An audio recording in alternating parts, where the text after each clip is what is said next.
omukoro gukohereza abeegi 171 okuza kutandikaho emirimo gube gwebembirwemu abebembezi b'itendekero lya Bishop Stewart University ogukorirwe omu kampu ya Nakivale kandi aba n'empungi abashomesibwe okutandikaho emirimo. I think we should even first thank the government of Uganda for the peace we have in this country.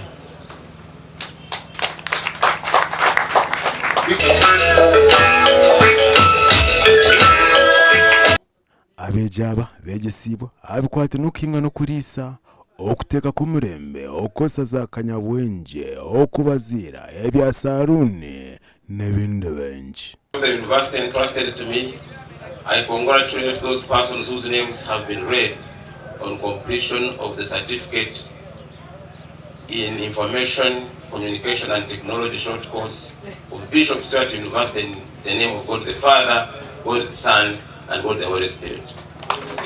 We really can't take it as an oversight towards the services you've given to Nakivale Refugee Settlement and the neighborhood, the host community youth. The university creates avenues for all the people to be able to study, to get skills, to go out and support themselves, but also support their families, support their communities, and build the nation.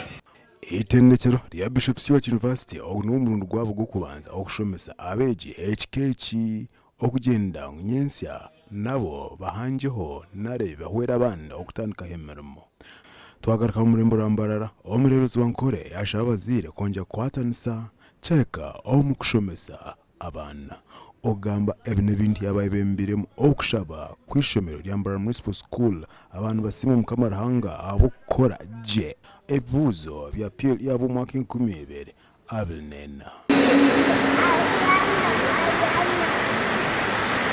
abebembezi b'ishomero lya Mbarara Municipal School bakusoma jogo kusima abona ababa bandize. Mr. Headmaster akavulika 60 akikuonyesha kwa sababu ya speak atumika municipal yako na kusinga nchi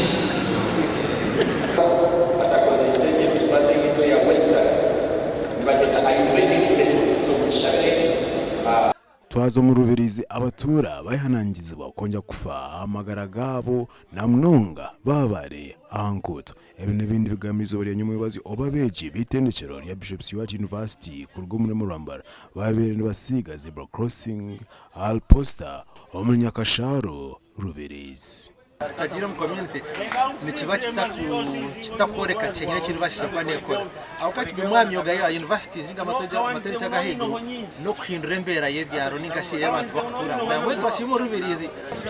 So we do this just to kuboreka what to do, you know, umuntu any leader no kuba example. Weturoho burizo bana baoti accident na nyamazo sahemwe abero accident abana batumira neki napshi Aba TV West ndisenyomo Gideon no Nesmas ndianabo.